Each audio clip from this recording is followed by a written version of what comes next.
ये देख लो कि 2.77 के बाद ना अक्सर लोग वहाँ पे उम्मीद छोड़ के बैठ जाते हैं कि यार हमारा तो कुछ बनी नहीं है, ठीक है, हमारा तो कोई, हम यूरोप में भी नहीं एप्लीकेशन लेगा, कोई यहाँ भी नहीं लेगा, हमारा जीपीए कम है। तो ये Another thing that I would recommend for Jeremy is to apply for DART research grant. उससे हम पूछते हैं कि उसने अप्लाई कैसे किया था पाकिस्तान में रह के। लोग पूछते हैं कि जी हम पाकिस्तान से ना कैसे अप्लाई करें, उन्हें लगता है पीएचडी हो ही नहीं सकती जर्मनी में। सिचुएशन सिंपल नहीं है, क्योंकि यहाँ पे क्राइटेरिया का डिफरेंस ये आता है कि जो ये है अप्लाई करने का कि मतलब हर जगह अप्लाई करो। मैंने तकरीबन किया है 200। जो हम लोग फिल्टर लगाए थे ना कि यार ये यूनिवर्सिटी अच्छी नहीं है, ये यूनिवर्सिटी अच्छी नहीं है, इट डजंट मैटर। 200 एप्लीकेंट्स ने अप्लाई किया था हमारी बारी, जिनमें से 12 लोग सिलेक्ट हुए थे और वो 200 अच्छी प्रोफाइल्स। लेकिन जो चीज़ वो देख रहे होते हैं इसमें मोटिवेशन है सीखने की।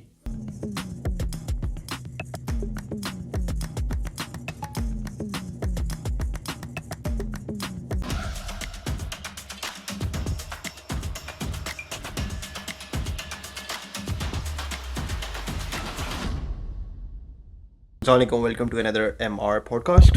आज की पॉडकास्ट थोड़ी इंटरेस्टिंग है और वैसे तो हर पॉडकास्ट ही आपको पता है मेरी बड़ी इंटरेस्टिंग होती है, बट आज की कुछ स्पेशल है। स्पेशल इस लिहाज से है क्योंकि एक बॉय आया है पाकिस्तान से डायरेक्टली यहाँ जर्मनी मेरी ही कंपनी में as a researcher, battery researcher. He started his PhD. उससे हम पूछते हैं कि उसने अप्लाई कैसे किया था पाकिस्तान में रह के यहाँ पे, ठीक है।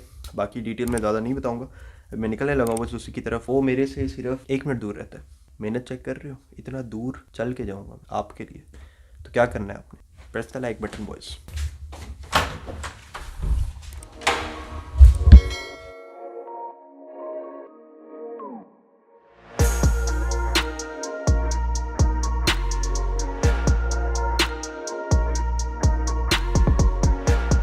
यार जा तो मैं उसके कमरे में रहा हूँ, लेकिन मेरा ख्याल है उसे मैं बाहर बुला लेता हूँ। मौसम बड़ा प्यारा सा हुआ है, ऐसी धूप ना कम ही निकलती है यहाँ पे, और जब निकलती है तो अपने विटामिन डी को पूरी तरह बढ़ा लेना चाहिए, जो कि मैं भी करने लगा हूँ।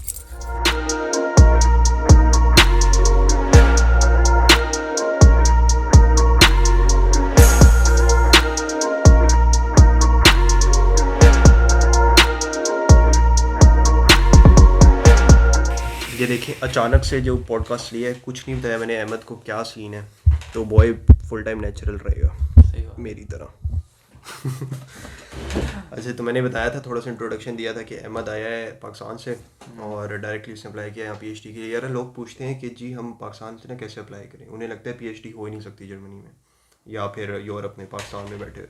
तो ये एग्जांपल है आपके सामने जिसने पाकिस्तान से अप्लाई, और काफ़ी लोग करते हैं, ये नहीं कि अकेला आया है, काफ़ी लोग आते हैं मास्टर्स के बाद अपने पीएचडी के लिए अप्लाई करते हैं। फंडेड पीएचडी मिली है, पे अच्छी है, मैं डिस्क्लोज़ नहीं करूँगा लेकिन काफ़ी अच्छी है।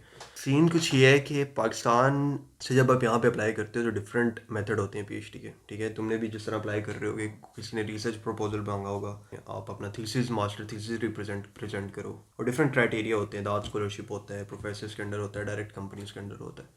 तो तुमने कहाँ अप्लाई किया था पहले, तो क्योंकि तुमने मेरे ख्याल है ज़्यादा जगह अप्लाई किया था वहाँ से।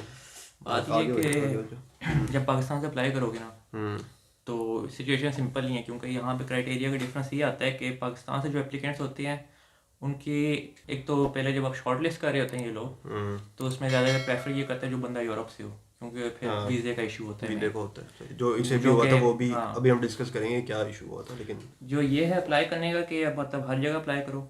मैंने तकरीबन किया है 200, अराउंड 200 प्लेसेस मैंने अप्लाई किया था ओवरऑल यूरोप। हाँ, ओवरऑल यूरोप, यूएस, ऑस्ट्रेलिया वगैरह, मतलब दैट इंक्लूड्स कि मैं किसी प्रोफेसर को ईमेल भी कर रहा हूँ, वैसे ही पूछ भी रहा हूँ, सही, ठीक है। तो मतलब मैंने कोई दिए हैं 8-9 जगह इंटरव्यू, ठीक है। 200 में से 8-9 जगह पे शॉर्ट लिस्टिंग। हाँ, मतलब that also depends upon 2 things, your profile, ठीक है, एंड सेकेंडली कि आपकी फील्ड में सैचुरेशन कितनी है।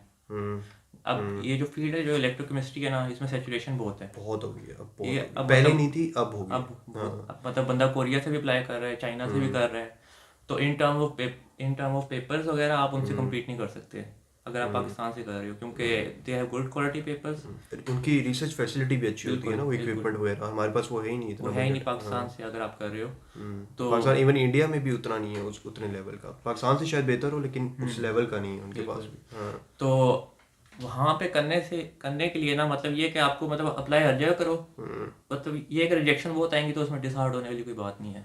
हाँ, ये ना कहो कि यार मेरी तो जॉब लग ही नहीं रही, क्योंकि रिजेक्शन पार्ट ऑफ लाइफ है और वो आती है। मतलब क्योंकि मेरे साथ ना बहुत दोस्तों ने अप्लाई किया, मतलब वो उनका यही होता है कि कुछ जगह अप्लाई किया और हमें रिजेक्शन आ रही है, तो दे लाइक के पीएचडी तो मतलब मिलना मिल मुश्किल ही नहीं काम है, सकती, हाँ। ठीक है। तो अभी मेरे साथ जब भी जो आए हैं ग्रुप स्टूडेंट्स, मतलब जिनके साथ मैंने बैचलर्स किया है, उसमें से एक मेरा दोस्त है, वो अभी इटली में उसकी हुई है। इटली में बहुत स्टूडेंट्स गए हैं अभी बहुत लास्ट होते टाइम, हैं इटली में, ठीक है। काफ़ी ज़्यादा, और इटली की भी फंडेड होती है हाँ, PhD। इटली की भी फंडेड होती है। और दूसरा ये जो हम लोग फिल्टर लगाए थे ना कि यार ये यूनिवर्सिटी अच्छी नहीं है, ये यूनिवर्सिटी अच्छी नहीं है, इट डजेंट मैटर। पीएचडी में आके इट डजेंट मैटर कौन सी यूनिवर्सिटी अच्छी है कौन सी नहीं है, क्योंकि if you are getting paid, तो if you are going anywhere for PhD it's good. थोड़ा सा बैकग्राउंड बता देता हूँ मैं। अहमद ने IHT से किया था, मटेरियल किया था, क्या किया था, मटेरियल साइंस। मटेरियल साइंस किया था। फिर इन्होंने नस्ट से मास्टर्स किए, और फिर मास्टर्स के फ़ौरन बाद मतलब इन्होंने PhD के लिए एप्लीकेशन डालना शुरू कर दी। विद इन आपने कोई जॉब एक्सपीरियंस नहीं लिया, राइट? या हाँ, job experience for this field कोई नहीं था, फॉर दिस एमएस फील्ड का कोई नहीं था। हाँ, MS का था। और फिर उन्होंने रिसर्च प्रोफाइल अपनी बनाई, थीसिस किया पाकिस्तान में नस्ट के अंदर ही। बैटरी पे किया था। बैटरी का कोई हम स्पेसिफिक्स में तो नहीं जाएंगे, लेकिन काफ़ी डिफरेंट डोमेन्स होती हैं बैटरी की ना। तो जो यहाँ पे अच्छी बात थी, जो हमारे ग्रुप में जो मीट के अंदर अच्छी बात थी, वो ये थी कि यार ये बड़ा फोकस कर रहे थे कि इस बंदे ने कुछ भी किया हो बैटरी से रिलेटेड। मतलब उसका थीसिस थोड़ा, जैसा मेरा थीसिस बैटरी से रिलेटेड था सारा, तो उन्होंने सवाल भी फिर उसी से रिलेटेड किया, क्योंकि इनकी रिसर्च ही बेसिकली बैटरीज पे चल रही। तो इससे अहमद को ये फ़ायदा हो गया था कि इसका जो मास्टर्स का था ना थीसिस, जो रिसर्च थी वो अलाइन कर गई थी इनके गोल से। तो तभी इन्होंने दस्तीन ले लिया। हालांकि ये बड़ा एक मुश्किल जगह है ये इन होने के लिए। 200 एप्लीकेंट्स ने अप्लाई किया था, हमारी बारी, जिनमें से 12 लोग सिलेक्ट हुए थे, और वो 200 अच्छी प्रोफाइल्स थी। जब हमारा ये बैच ले रहे थे ना, इंडिया में से एक भी बंदा नहीं आया था। हम 3 लोग पाकिस्तान से सिलेक्ट हुए थे, मैं, आतिफ और ये अहमद। मतलब मैं तो यहीं पे था लेकिन जर्मनी, मैं ये लेकिन बताऊँ, सिलेक्ट होते अगर हैं हम। नेक्स्ट टाइम इंडिया से काफ़ी लोग आ रहे हैं। नेक्स्ट टाइम आ रहे हैं, हाँ। मैं पहले बैच की बात कर रहा हूँ, जब हमारा ले रहे थे तब नहीं आया था इंडिया से कोई, अब आ रहे हैं। तो कंपटीशन तो है, कंपटीशन तो रहेगा, लेकिन अगर प्रोफाइल मैच कर जाती है जिस तरह अहमद की कर गई थी, और उसकी आई एम श्योर कि अच्छा रिसर्च जिसने किया होगा तभी ये यहाँ पे है। तो अच्छा रिसर्च पाकिस्तान में भी आप कर सकते हो, ये नहीं कि बिल्कुल नहीं होता। पब्लिकेशंस वगैरह ऑफ कोर्स आपकी कोलैबोरेशंस भी होती है नस्ट में जी, मलेशिया वालों से और इधर उधर नहीं थी। थी वैसे काफ़ी, मेरे रिसर्च तुम्हारे में में नहीं नहीं थी। थी। लेकिन ये मैं कहूँगा कि at least try to get one publication. हाँ, पब्लिकेशन एक कर लो, एक हो जाए तो you are able to stand upon some, आपकी कोई फाउंडेशन होती है। क्योंकि पब्लिकेशन बेसिकली शो ये करता है कि you are capable of doing research. तो अगर एक आधी पब्लिकेशन होगी ना, तो ऑटोमेटिकली वो PhD वालों को पता होगा कि यार इस बंदे ने पब्लिकेशन भी की हुई है, इसे एक्सपीरियंस है रिसर्च का। तो फिर उनके लिए बड़ा इजी हो जाता है ना वो बंदे को जज करना। या आपकी पब्लिकेशन इवन आप पोर्टफोलियो में डाल दो, वो पब्लिकेशन देख लेंगे और आपका काम भी उन्हें पता लग जाएगा। तो ये बड़ा फिट सीन है। GPA का सीन बताओ यार, लोग कहते हैं बड़ा फिट GPA चाहिए होता है PhD लेने के लिए यहाँ पे। नहीं, पीएचडी में कोई जीपीए मैटर नहीं करता, नहीं ना करता। किसी ने मेरे से पूछा है जितने मैं इंटरव्यूज दिए, ना मैंने कभी मोटिवेशन लेटर में लिखा है। ना ही तो कवर CV में। GPA doesn't matter, your profile related to research matters, कि आपने रिसर्च क्या की, रेलेवेंसी कितनी है, और इस चीज़ पे किया, पेपर वगैरह अगर एक है तो गुड है। Two things that matters the most is motivation letter, or you can say statement of purpose, you can say anything, proposal statement, or and secondly आपके reference letters। हाँ, रिकमेंडेशन लेटर्स जिन्हें कहते हैं। यूरोप में ज़्यादातर ये चलता है कि रिकमेंडेशन लेटर कई होते हैं जो मांगती नहीं है, सही। जैसे हमारी बारी यहाँ पे नहीं था। हाँ, ये कि यूएस में बहुत चलता है recommendation letters, so try to get at least 3 good recommendation letters. एक दो स्कैन करके रख लो अपने पास, जहाँ भी चलता है चला लो। सही। तो मतलब दिस इज योर, क्योंकि अगर आपने बहुत जगह अप्लाई करना है, if you are applying at 200 places, you can not ask for every professor to give him for 200, so he will be like fed up. तो एक स्टैंडर्ड ले लो, उसकी फोटोकॉपी करा के फिर भेजते रहो, ये या अपना स्कैन करके रख लो, स्कैन कर लो। हाँ, बिल्कुल। दूसरा ये मैं कहूँगा कि इंटरव्यूज में जो मैटर करता है, it's not about how much you know, how good you are able to present. Communication skills बहुत मैटर करते हैं यार, बहुत मैटर करते हैं। ये वाला मैं इंटरव्यू दिया था, मुझे कोई बीच में एक दो क्वेश्चन थे जो कि मुझे नहीं आते थे। हाँ। देन आई टोल्ड हिम कि I don't know but I learn from you. हाँ, तो यही मोटिवेशन देख रहे होते हैं, क्योंकि उन्हें भी पता होता है कि भाई ये ऑलरेडी कोई तोप चीज़ नहीं है, इसने रिसर्च करने आ रहा है और ये सीखेगा यहाँ पे। लेकिन जो चीज़ वो देख रहे होते हैं, वो देख रहे होते हैं इसमें मोटिवेशन है सीखने की, ये बात होती है। तो वो आपने शो करवाना होता है। GPA वैसे कितना था, वैसे बता दो कि अच्छा। जो मेरा BS का था वो था 2.77। हाँ, 2.77। और मास्टर्स का था मेरा 3.63। 3.7। तो देखिए 2.77 फिर 3.63, मास्टर्स में थोड़ा कंपैरेटिवली इजी भी होता है। ये देख लो कि 2.77 के बाद ना अक्सर लोग वहाँ पे उम्मीद छोड़ के बैठ जाते हैं कि यार हमारा तो कुछ बन ही नहीं है, ठीक है, हमारा तो कोई, हम यूरोप में भी नहीं एप्लीकेशन लेगा, कोई यहाँ भी नहीं लेगा, हमारा GPA कम है। तो 3 से कम GPA पे एक बंदा जब यहाँ पाकिस्तान से डायरेक्टली यहाँ पे आ सकता है, तो मतलब व्हाट्स योर एक्सक्यूज ब्रो?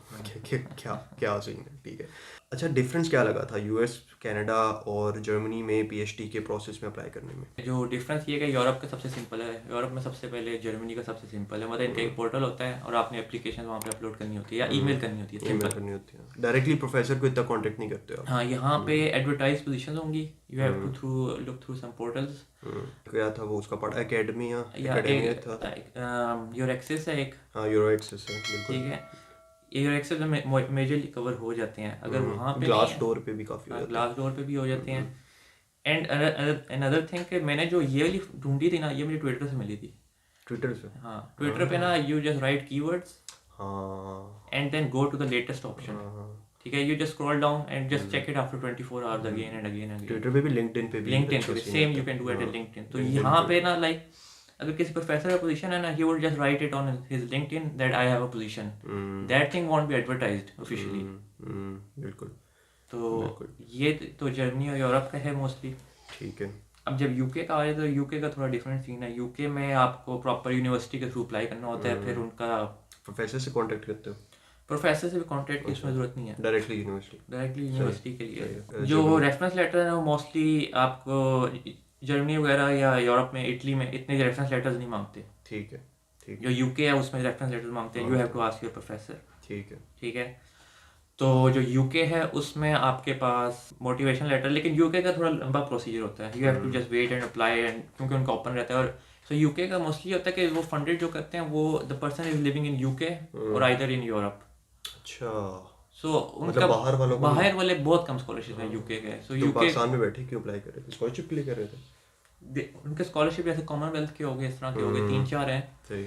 बाकी जो फंडेड पोजीशन आती है ना, जिस तरह ये वाली फंडेड थी, यहाँ पे हर कोई अप्लाई कर सकता है। इसी तरह की अगर यूके में आएंगे ना, तो they would prefer a person is already living in UK, otherwise they don't give scholarship. हाँ, ये मसला है यूके का ये मसला है। फिर उसके बाद नेक्स्ट आता है कनाडा का और यूएस का। इनका प्रोसेस थोड़ा सिमिलर ही है। डिफरेंस ये कि जो आपके पास कनाडा है उसमें GRE नहीं चाहिए, हाँ यूएस में चाहिए। यूएस में आपके पास GRE रिक्वायर्ड होता है। और दूसरी सेकंड ये कि यूएस की 2 एप्लीकेशन डेडलाइन होती हैं, एक उनकी स्प्रिंग की होती है और एक फॉल की होती है। सही। तो अगर let's say if you want to get into fall 2022, your last date would be in December 2021। अच्छा, या उनका 1 साल का प्रोसीजर होता है, and they would just let you know with time and everything. सही है। ठीक है, तो इसी तरह आपका जो स्प्रिंकल है उनकी डेडलाइन होती है जुलाई में। So you just choose your program you want to apply, and then you apply within the deadline. And another thing is that UK, Canada और US बोथ वहाँ पे application fees होती है around $100। अच्छा, होती है। हाँ, each application। So you just select university, like if you want to apply 5 universities, you select 3 अच्छी हैं, 2 आप ऐसी करोगे जहाँ पे आपका लाजमी होना ही होना है। सही है। ठीक है, और इजी होता है लाइक, क्या मुश्किल होता है वहाँ पे भी? वहाँ पे मुश्किल है वहाँ पे। फिर उसके बाद ये कि जैसे कोई डिपार्टमेंट है ना, उसके पास 10 पोजीशन है, तो वो लोग 10 स्टूडेंट सेलेक्ट करेंगे। लेकिन ये कि वो सबका इंटरव्यू लेंगे और सारा मतलब जो भी यूएस में जो भी बंदा सेलेक्ट होगा ना, वो फंडेड ही होगा। सही है। PhD के लिए ये गिवन है। हाँ, यूरोप में भी मोस्टली ऐसा ही होता है। यूरोप में तो एडवर्टाइज पोजीशंस होती हैं ना, स्पेसिफिक प्रोजेक्ट, वो फंडेड ही होता है। वो फंडेड ही होता है। लेकिन वहाँ पे एक डिपार्टमेंट ले रहा है 5 बंदे, हाँ, वो तो वो फंडेड ही होंगे सारे। सही है, सही है। और जो बड़ी बड़ी इंटरेस्टिंग चीज़ लगी है वो ये कि उनकी डेडलाइन होती है, जिस तरह हम यूनिवर्सिटीज़ में अप्लाई करते हैं। यूरोप में ये सीन नहीं है। यूरोप में प्रोजेक्ट आया, जैसे आपने अप्लाई किया, पोजीशन ओपन किया, आपने अप्लाई किया, थ्रू आउट द ईयर ये चीज़ चलती रहती है। कुछ स्पेसिफिक डेडलाइन नहीं है कि अब अप्लाई करोगे, ये करोगे तब PhD मिलेगी। तो Another thing that I would recommend for Germany is to apply for DART research grant। हाँ, लाजमी वो तो हर किसी को मैं ये कहता हूँ यार, वो ना मिलना इतना मुश्किल नहीं है जितना लोगों ने बनाया हुआ है। ठीक है, प्रोफाइल अच्छी हो, थोड़ा सा PhD के लिए एक्सपीरियंस भी नहीं चाहिए होता। मैंने पिछले पॉडकास्ट में आप मैंने बताया था बड़े डिटेल में ना, दात का कैसे देते हैं। एक्सपीरियंस PhD के लिए नहीं रिक्वायर्ड होता। मास्टर में अगर दात चाहिए तब 2 साल का एक्सपीरियंस रिक्वायर्ड होता है। तो ये दात को लाजमी अवेल करना चाहिए। तुम्हारा अप्लाई कर, तो तुम्हारा क्या जा रहा है अप्लाई करने में? ना कोई पैसे लग रहे हैं। But people would usually say कि DART में ना पैसे कम देते हैं, they would give less money। But what I would say is that if you're at home and you're getting no money, it's better than getting something। सही बात है। And it's a good backup option। तुम्हें PhD मिलना बड़ा easy हो जाता है दात से, क्योंकि वंस यू हैव, मतलब प्रोफेसर ने तुम्हें यस बोल दिया ना, वो कहेगा कि जी मेरे पास प्रोजेक्ट तो है बट मेरे पास फंडिंग नहीं। ठीक है, वो वाला प्रोजेक्ट उठा के ले जाओ दात के पास कि भाई ये प्रोजेक्ट है, इस पर मैंने काम करना है, प्रोफेसर ने यस बोल दिया है, बस मुझे फंडिंग चाहिए। उनके पास कोई इतना रीज़न बनता ही नहीं है आपका ये रिजेक्ट करने का दाद जो स्कॉलरशिप का क्राइटेरिया, ठीक है। वो आप मीट कर जाते हो once you have a professor and he is agree to give you a certain topic जिस पे आपकी रिसर्च चलेगी। और उसे क्या जा रहा है प्रोफेसर का, मतलब वो तो मुफ्त में उसे बंदा मिल रहा है कि दाद का स्कॉलरशिप उसे मिलता रहेगा और मैं ऐसे मुफ्त में काम करूँगा, उसे तो मुफ्त का मजदूर मिल रहा है टू बी ऑनेस्ट। दाद के लिए लाजमी गो फॉर दाद, स्पेशली जिन लोगों ने वहाँ पे मास्टर्स किया है, अच्छी जगह से किया है, अच्छी रिसर्च और आगे पढ़ाई का शौक है तब करना, वरना PhD बहुत ख्वारी भी है, ठीक है। यहाँ पे आके लग जाएंगे, पैसों के चक्कर में आ जाओगे, लेकिन अगर तुम्हें समझ नहीं है, कॉन्सेप्ट्स क्लियर नहीं है, पढ़ने का शौक नहीं है, रिसर्च आर्टिकल्स पढ़ते हैं, मौत पड़ती है, सिर्फ पैसों के लिए आया फिर मसला है, फिर बहुत बड़ा मसला है। What I would say is to try to, if you get a PhD, try to align it with कि आपके पास फ्यूचर ऑप्शंस क्या हैं, कि जिसके बाद में फ्यूचर ऑप्शन इतनी नहीं है तो आपके फिर पोस्ट डॉक के बाद में आगे जॉब्स कम होंगी, बहुत कम होगी। इवन PhD के बाद भी कंपनीज बड़ा सोच समझ के PhD वाला बंदा लेती हैं क्योंकि उसे ज़्यादा पे करना पड़ता है।